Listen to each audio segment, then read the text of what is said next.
মানে দীঘার অনেক করেছে। আর একটা জিনিস দীঘার রাজবাড়ি বলে যেটা, সেটা একটা আশ্চর্যের, মানে অনেকে ভাবে যে এখানে হয়তো রাজা ছিল, মানে যেটা আমার মনে হচ্ছে এই যে তোমরা যে এখানে বিরাট রাজা ছিল, না বিষয়টা কিন্তু তা নয়। মানে রাজবাড়িটা সেই অর্থে রাজবাড়ি নয়। হ্যাঁ, রাজা এসছিলেন এটা ঠিক, তিনি এখানে একটা বাড়িও তৈরি করেন রাজবাড়ি হিসেবে, কিন্তু সেটা শাসনের জন্য নয়, প্রজা শাসনের জন্য নয়। তারাও এসছিলেন কিন্তু পর্যটক হিসেবে, মানে একটা এটা একদমই তাই, একদমই তাই, একটা হলিডে হোম হিসেবে মানে রাজবাড়ি তৈরি হয়, নামে রাজবাড়ি। কমপ্লেক্স এখনো আছে, কমপ্লেক্স এখনো আছে, কিন্তু তার কৌলিন্য হারিয়ে গেছে, মানে সেটা আর সেইভাবে নেই আর কি।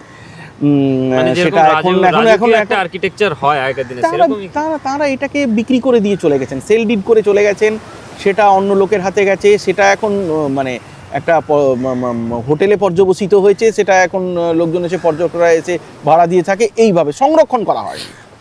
আচ্ছা, এবারে রাজা যে এসছিলেন, রাজা বলতে কে এসছিলেন, মানে যে অবাক করা বিষয় যেটা, রাজবাড়ি আছে কিন্তু সেটা প্রজাশাসনের জন্য নয়, এইটা অবাক লেগেছে আমার।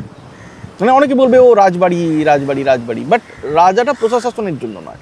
আরেকটা জিনিস যেটা অবাক করা বিষয়, সেটা হচ্ছে মানে অবাক করা কোনো তথ্য যেটা ফেস করেছেন, যেটা তথ্য ফেস করেছি। অনেকে বলে যে দীঘায় জন ফ্র্যাঙ্ক স্নেথ প্রথম মানুষ দীঘার। না, এটা একদম ঠিক না। জন ফ্র্যাঙ্ক স্নেথ